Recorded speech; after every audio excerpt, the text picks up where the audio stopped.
Accomplices. I'm Linda Norman. I'm a watercolor artist in the beautiful province of British Columbia.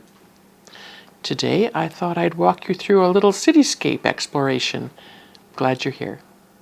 I love just having fun with color, and several years ago I was playing around and checking out some of the little tools I have in my studio, little bread tabs, credit cards, that kind of stuff, and came up with kind of a little a fantasy cityscape, I guess. If you follow along, you know that I don't very often use a reference, so it's all out of my imagination, and I just work with shapes and colors. So I thought I'd take you along on this little exploration. It's been a while since I've done one of these as well. So let's get started. I'm just going to use this little Academy watercolor paper pad. It says it's a pad, but it's actually a block. It's from Baohong. Let's see what it says here. 10.2 by 7 inches. And you know, I don't think it matters which manufacturer you get your paper from. The sizes are always odd compared to what you can buy for a pre-made mat if you're wanting to frame them afterwards. So I just wing it, and if they don't fit any little pre-made things that I have on hand, I take them to my friend Roger at Art Framer, and he cuts a custom mat for me. So you know, hopefully there's someone in your area that could do that for you too, because often, especially if you're using a block, I don't tend to tape it down on the edge. There's no need to tape it down to keep it flat. And if you paint right to the edge or close to it, and you have to fit it into a smaller mat, you'll lose a part of your design. And sometimes those are the most beautiful parts, right? You just kind of want to preserve those. So anyway, I'm just going to wing it here on this little 10.2 by 7 piece of paper. It is Baohong. It's 100% cotton. It says Academy on the front. That usually means it's student grade, but I find it's quite lovely. I mean, I don't think you can go really wrong with 100% cotton, no matter what.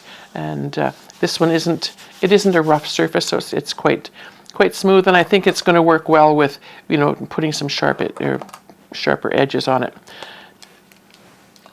I'm going to use my Solo 5-line brush from Michael Solovyev's watercoloronline.com studio. You can buy these brushes there, and they come in this and this style, and then this also, I think he calls these a travel brush, and they have different widths of bristles in them. They're a goat hair, but they're quite lovely. They're not the flippy floppy goat hair. There are hake brushes that most people can get pretty much anywhere that are a little bit thicker, and they hold a ton of water, but they're not very easy to control. These are lovely because they do hold a ton of water, but they come to a precise point. So if you did want to make a line or something on your page, it's easy to do that. And the only place I believe you can get this style is from watercoloronline.com. So check that out. I just love having them in my studio. And I guess while we're on the topic, I will mention I don't have my brushes out here right now because I had them at a class yesterday that I was teaching. But hake brushes, Hake, really beneficial to have them in your studio. Goat hair brushes, they hold a ton of water, but again, most that you can buy from local art and craft stores aren't the ones that I prefer. I prefer brushes that are they're put out by Pro Art. They're called a Ron Ranson hake brush, Hake, and I get mine from Jackson's Art, and that is probably the only place I've been able to find them. Amazon couldn't locate them for me, and they are lovely. I do have one here. Pardon me.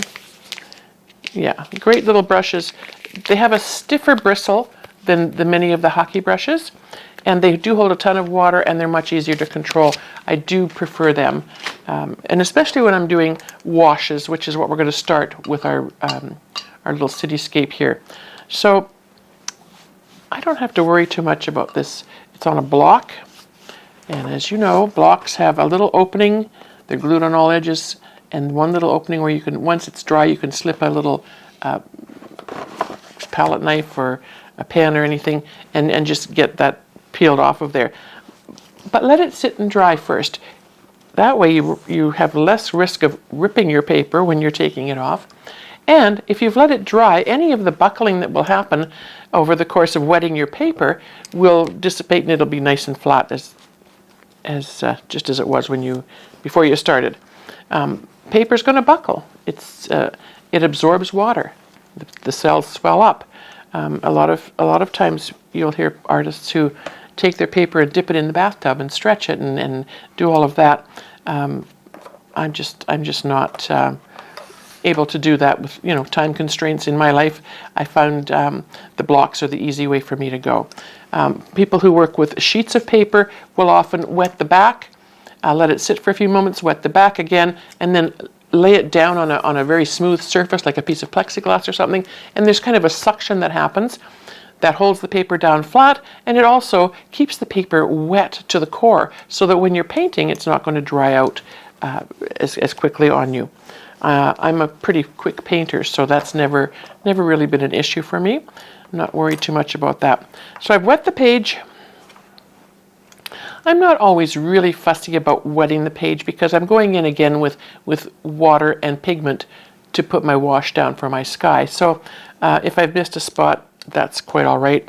Let it sit for just a moment. Let it just soak in and relax a bit and get ready to go. And I think I'll just use my traditional little palette here. My skies, Mayan dark blue. So I'm just dabbing a tiny bit from the palette. And then I'm just going to touch into that's very thick and rich because I've had my palette wetted. I'm just going to mix a little bit of French ultramarine with the Mayan dark blue. And then I'm going to take a little bit of excess off the brush. There's still a fair bit on there, and I don't really want to have hard or heavy globs of paint on my surface. So there's some nice French ultramarine blue for you. So I'm going to keep this as I don't know, just as smooth I think as possible. I don't really want to have a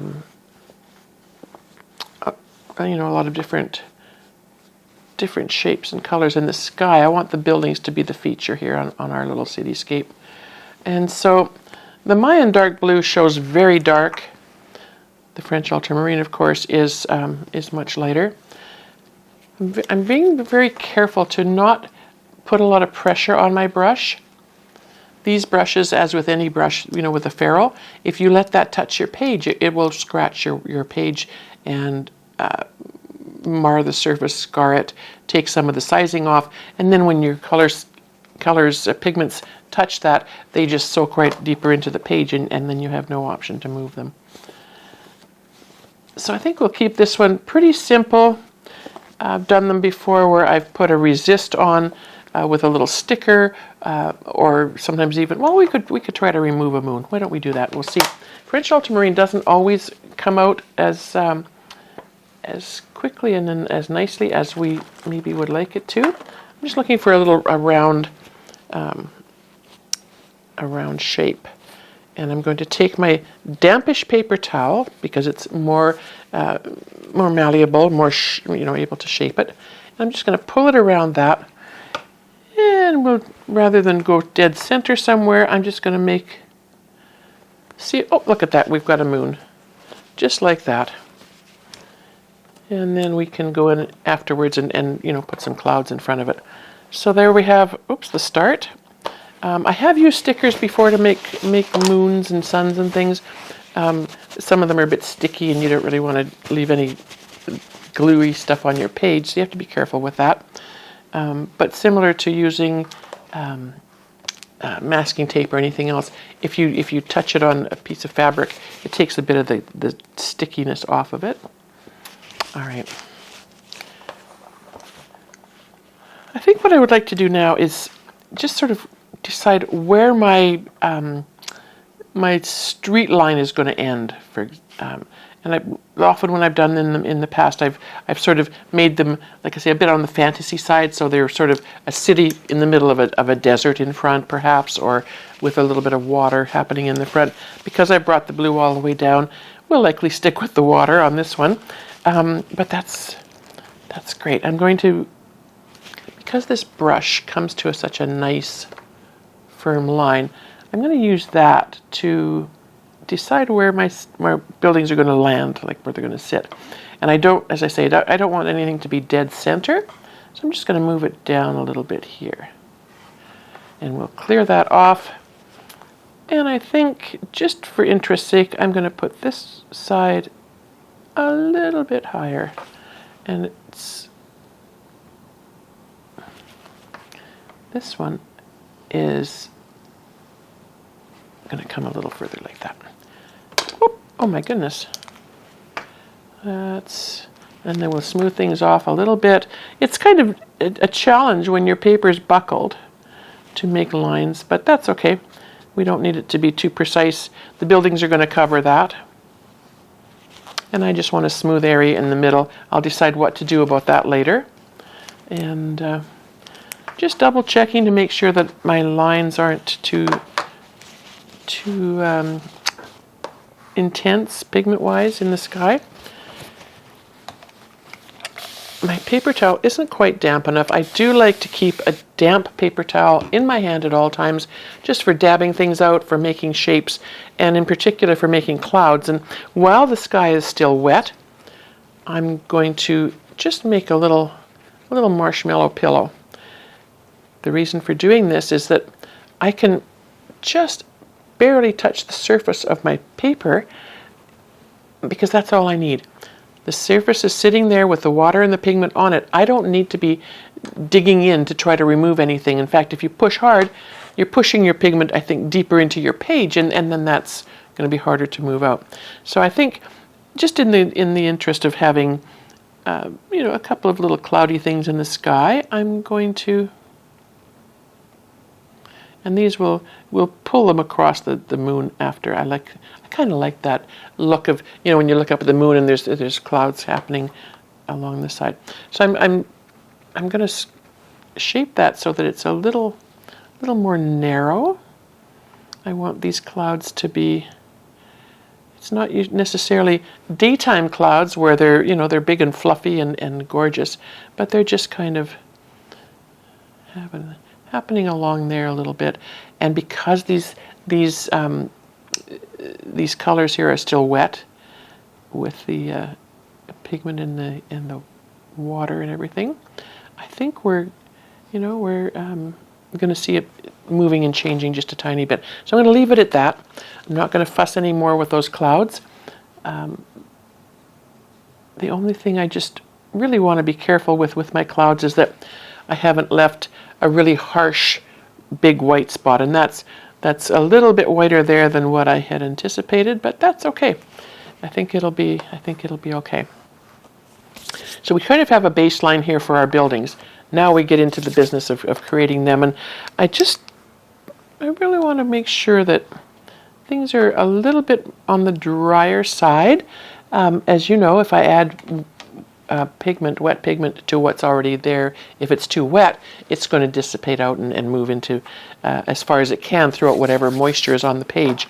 So we'll give it a second, and I'm going to use this plastic bag enclosure. Maybe while we're just giving that a second to dry a bit more, I will show you how I deal with these. I can find one now. Lorenz just brought me a handful of them today, and one of the ladies at the class I was teaching yesterday brought me a couple as well. So it's always nice to have them on hand. So usually when they come in your door with your groceries, they've come off an assembly line, and they're all kind of, I think they come on a long strip, and they break them off and use them. So there's these little tabs where they were joined together. I'm just going to set this here so you can maybe see the tabs. So these little tabs are here. I take a little utility, X-Acto knife, whatever you want to call them, and very gently, I'm just going to pull that little tab off. I don't want to cut into the body of this so much, because then it gives it a very uneven surface, and then you've got to sand even more. But So I just kind of scrape so that it's somewhat even on with the rest of the plastic.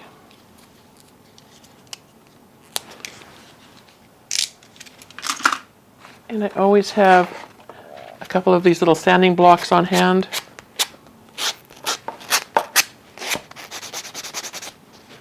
And what that does is it just kind of smooths that surface off. Some tabs are a little thicker this way. And if that's an issue and you want them to be thinner for a thinner line, then I just kind of try to taper the end a little bit. I also will sort of round these corners a bit. As with your, the ferrule on your brushes, if these little corners are very angular and sharp, you will scratch your paper, and trust me, it happens quicker than you think sometimes, and then you've got a big line to deal with, and sometimes that's not in a place where a bird or a tree can cover it up, right? So that's how we do that. All right, let's see how this is. It is getting nice and dry. So with my buildings, I like to start off with a darker bit of color first. I can always add more color afterwards. My paints are pretty juicy. In the palette, mixing well here, where I mixed my sky colors, it's still pretty wet. So I can go in and I can pick up just on the edge of this some nice thick dark paint. It's not dripping, it's just sort of sticking to the end of the plastic. And I'm going to imagine building my city. If you need a reference, you can always find a photo online somewhere, I'm sure. I like to just wing it and see where things go. So I'm just going to start one right here. And I'll make this one a fairly tall one. Sometimes my buildings are not as straight, and that can be fixed afterwards as well. So I'm just touching the plastic down and very gently pulling over to the side. What that allows to happen is that you get the effect of a shadow perhaps on one side, and also the edge of the building. And we'll go just a little bit over. This will be a wider building there, and then when I want to make the top of the building, I just use the same technique, and oops, that was crooked. See? There we go. And I'm just putting the bones in now. I'm not going to flesh things out. We're just going to get the shapes and the bones in for these buildings. And I will make this one just a little bit taller. And then let's make this one, we'll make this one probably even taller still. So we've got a wide building, two shorter buildings, and then we'll have a tall one here. And likely, well, we might put let's do another really low one over here. This might be like a parking garage or something over here. Now I just tap that into my palette with my paint, and so now I've got lots on my plastic. Let's see. So just to give the idea that there's some different levels of things happening here, let's make these buildings. I'm almost thinking maybe we'll have maybe we'll build a bridge or something in between. So let's make a couple of these, maybe smaller, or not smaller maybe, but lower. And then we'll put a side over here. I want to avoid having both sides looking the same. And so let's see if we can get a few of these guys happening here. And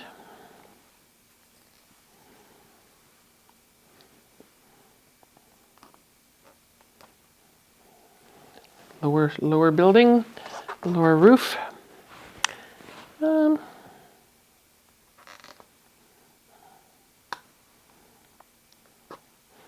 That'll be for that one.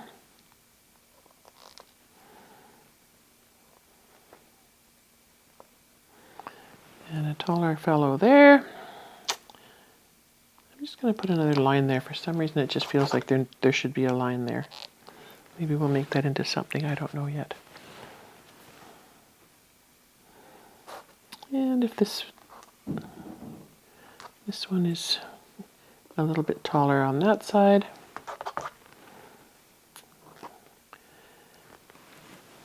Now, you know, if we consider where the moonlight is coming from, we're going to want to have some highlights. So remember to put the highlights on this side of these buildings here. And let's just make one more nice big tall skyscraper. All right.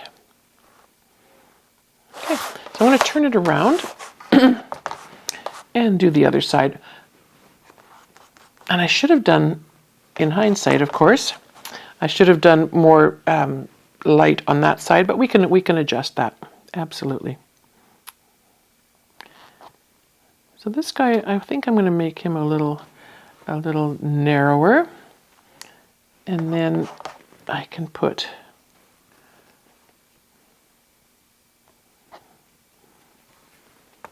something a little taller here, perhaps.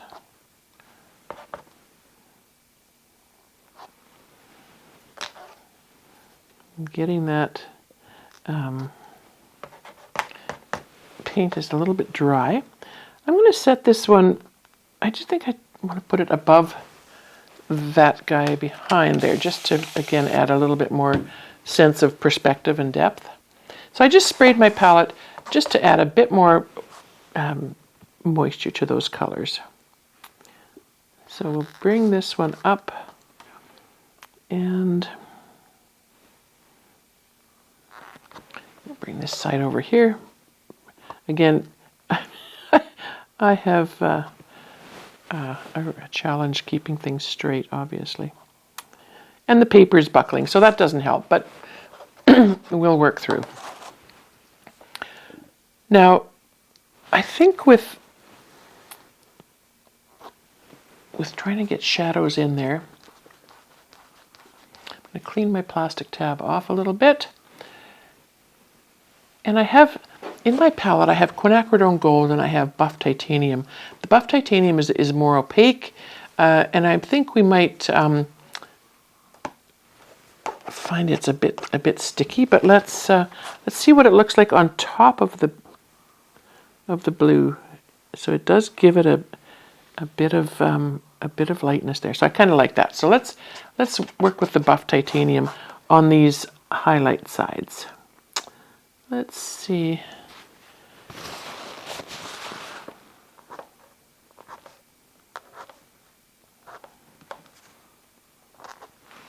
And we will just, it's very sticky. It has a whole new different consistency rather than the rest of them. And this is, I just love being able to mix paints on the surface of my paper rather than in my palette, because I think it gives it just more depth, more interest. And this, as I said, is very sticky. I wasn't expecting it to be quite that sticky, but I think it's because of whatever is formulated into that buff titanium makes it very opaque and whatever that. I don't know what the formulation is on that one, so. And you can see here where I don't have a complete solid swipe of color. It's a bit random, and honestly, when you're looking at nature or buildings or whatever, there's always shadows coming from the clouds or from trees or from other buildings. So I'm never too concerned about how that's going to look, because the variation in color gives you that sense of shadow and different depth, right? This guy is very crooked. As the paper morphs, as it's wet and swollen. It's going to be a challenge to work with. I sometimes put purple in, and I don't have purple in my palette at the moment. So I think what I would like to do, in this beautiful mix that's over here with my French ultramarine and a little bit of Mayan dark blue, a bit of water in there, I'm going to put in some quinacridone rose, and we're going to get ourselves a nice little purple happening here. If you mix French ultramarine blue and quinacridone rose, you will get a color that is manufactured as Lake of Ultramarine, I think it's called. And it's quite pretty.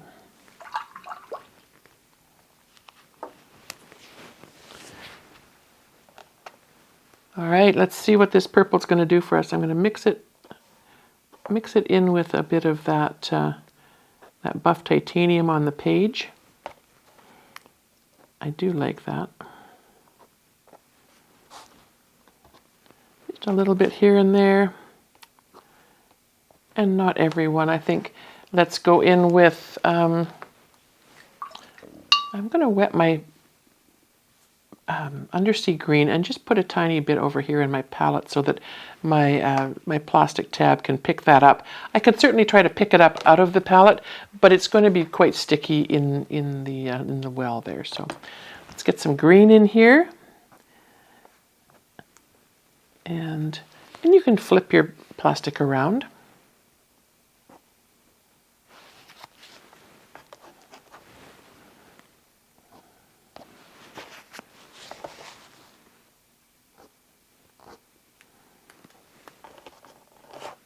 This is often where, the term palette dirt is something that we use. It's often helpful to use that. Whatever's in your palette that you've dried from before from other mixes can be really helpful. So by blending these just randomly on the page, allowing the colors to sort of blend together, you can pull them across, make them larger, make them smaller. And I think with the green, I'm going to try to do some of these downward strokes for some of these buildings. Oh my goodness! You know what? my finger was in the rose.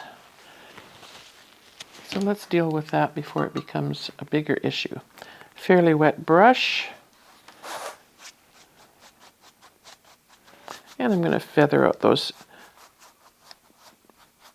spots where my finger had dipped into that quinacridone rose and hit the page. When I'm trying to repair little things like this, I'm trying not to be heavy-handed. I want to be as light as possible with the brush and not much water. The brush was fairly damp just to make sure that those spots were wetted. But if I'm adding more water at this point in time to something that's already damp, you know what's going to happen, right? It's going to turn into a cauliflower or a blossom or a bloom or whatever you want to call it. So that's, again, the water pushing around and trying to find its space and moving things that are already on the page. So that's where you get those things happening. So that is, so now I've got a bit of purple in my forefront here and one spot that doesn't want to come out. I'm not going to worry about that. I think I'll paint something over top of it. So let's get back to our buildings. And for me, I'm almost a bit of a minimalist when it comes to some of these things, and I kind of like just a hint of things happening there. And I just think, let me pick this up again.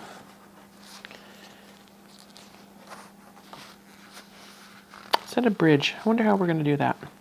Let's draw a bridge with our plastic tab. Okay.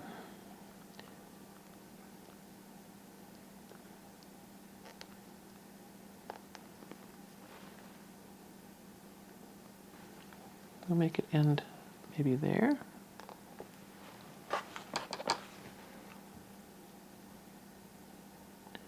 And I guess it's going to have to come down like that, right? Yeah, sure, that'll work. It's my bridge. I can make it look like I want, right? Exactly. And then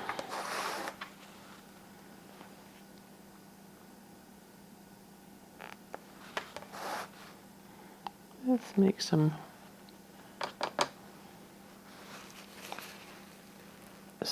what are they called? Braces?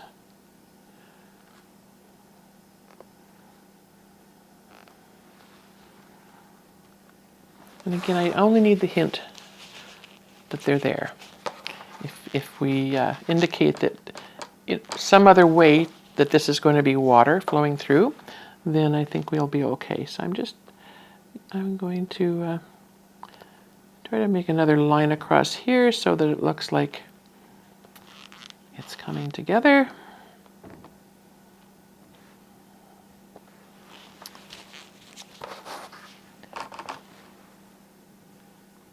And a couple little marks there.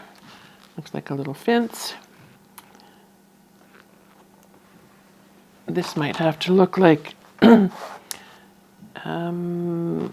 the bottoms of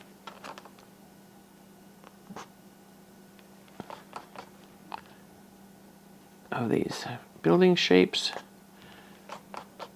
If this is a shoreline and that is a bridge, then maybe what I need to do is put in a couple of rocky things that make it look like it's more like a shoreline. Let's get some more blue in there. And a little bit uneven. Right? We want things to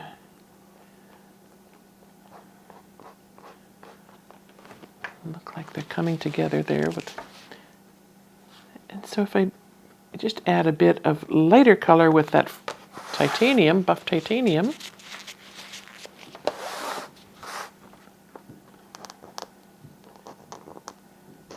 and then let's just make a bit of a rocky forefront there. There we go. The buildings can come up behind.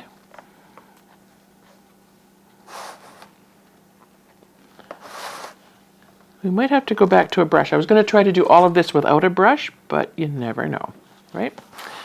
All right, so there's, I'm not an architect or a engineer, so this is going to be kind of. I did say it was a fantasy, a surreal kind of painting, right? So let's get these guys, their rocky shore on this side.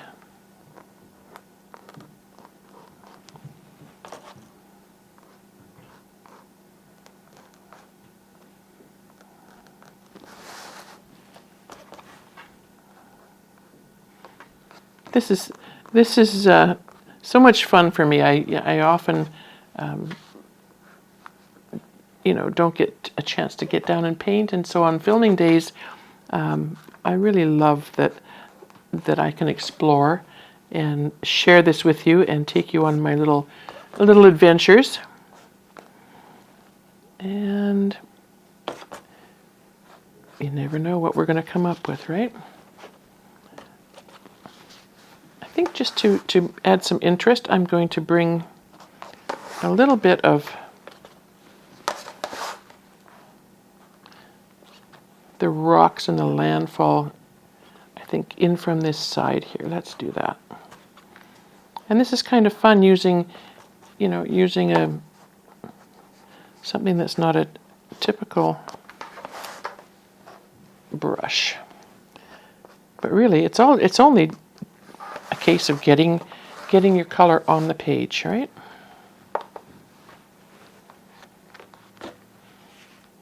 And I think we need to make these little rocks here just a tiny bit darker.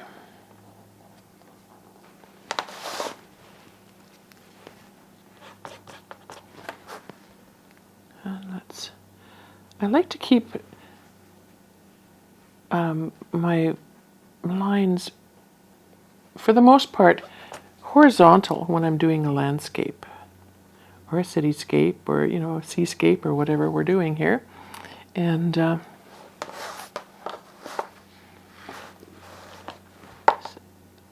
you can contour things afterwards, but as long as you get a couple of indications that your land is, there we go.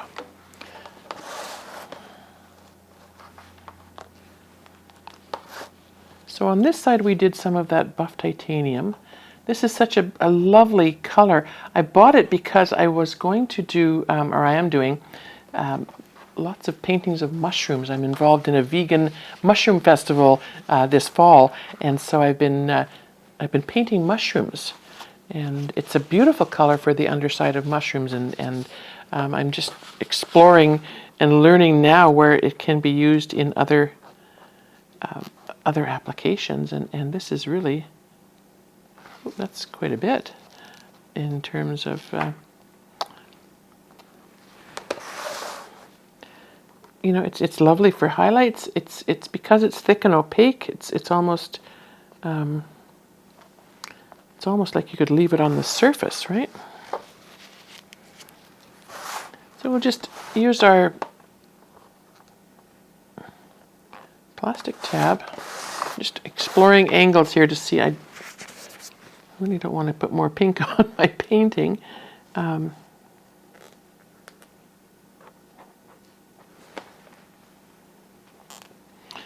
So by lifting up the color like that, I get the sense of a shadow, but it's coming up to a lighter area. I kind of like that, so I'll do some more of that here. Okay. And we'll break some of that color up. Again, I really like the intermittent way things show up rather than a very solid. The last thing I think I would do is, after I think about it for a while, I'm not sure that this is, necessary in this kind of painting because it's very loose and interpretive. But I think maybe let me just. I'm not sure the gold, quinacridone gold, is the right color, but I'm going to see. Oh yeah, I do like that. So my quinacridone gold, just a little highlight on some of these buildings. Not a lot. In fact, as always with my quinacridone gold, I should have just put it in the side of my palette because sometimes you pick up too much of that and it's not beneficial. I kind of like that the blue is showing through, and it almost, to me, would act as a reflection in if these buildings had, glass windows and that kind of thing on them. So we'll just make these a little bit more defined. Maybe that guy can come up a little taller, and then I'm going to keep the gold on this side of these buildings and this side of those buildings, just so that they can. Now this tab feels almost like it's made of paper. It's breaking down. Isn't that interesting? I've never had that before. The times they are changing. Manufacturers are coming up with different ways of doing things. That's for sure. And so that quinacridone gold is a bit heavy there.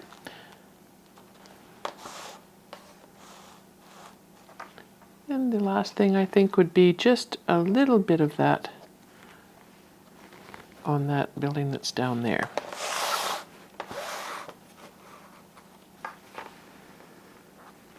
Each time you turn it, you see a different, a different aspect of things, and they're your buildings. You can create as you go. This one looks like it needs to be, a little bit taller on this side here, so I'm going to just make that happen.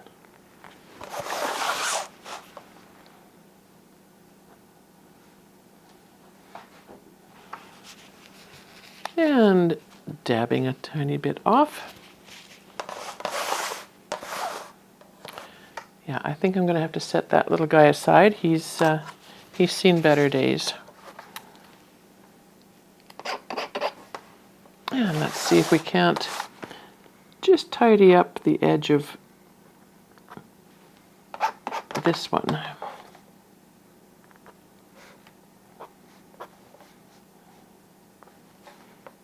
Okay.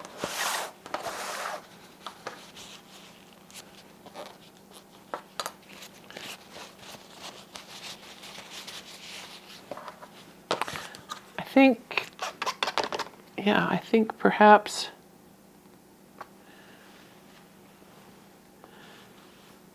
that's all I would do with these guys. I think that's been kind of a fun little exercise. But I hope you get the idea that a little tab like that can do a lot of great fun things with your paintings. This is a short and sweet one, but it's been fun. If you want to bring clouds across your moon, find a brush that will come to a nice crisp point.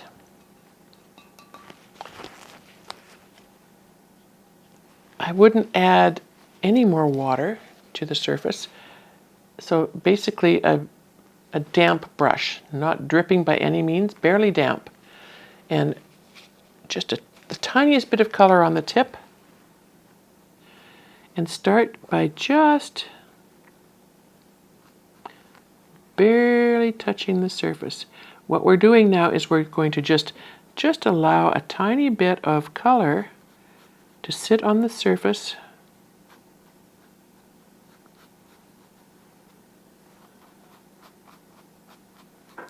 And then we're going to go in with a dry brush and feather that while this is still, it's damp, but it's hardly there, right? And again, I'm trying to keep my brush from doing the windshield wiper thing.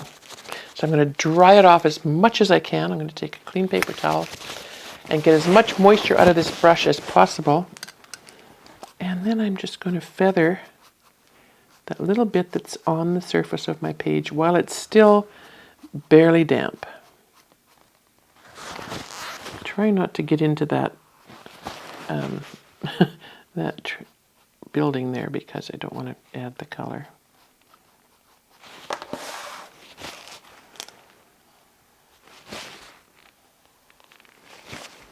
And if you bring those sort of into the moon, so there's a bit of gold that I've taken from the building by mistake, kind of. I didn't really intend to do that, but because it's there, I'm just going to, again, with the same barely damp brush, and just sort of blend some of that throughout the sky, just so you get that glow from the moon to the buildings. All right. It's been fun. I haven't done a cityscape for a long time, and they are really fun to do. You could even go in afterwards with a pen, a Pitt pen, a gel pen, and make some details on your buildings, some windows perhaps, some doors if that was important to you. Make more definition on your bridge or whatever you decide to put in there. But I think that's probably where I would leave this one.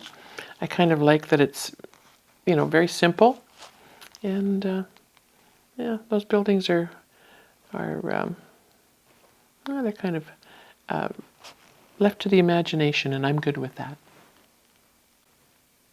We built a city. How about that? Thanks for joining me. I'm glad you were here. It was fun for me to play with this. I haven't done a little cityscape for a long time, and it's just, as I say often, just so much fun to just play. If you like what you've seen, I invite you to subscribe to the channel or head on over to the members area.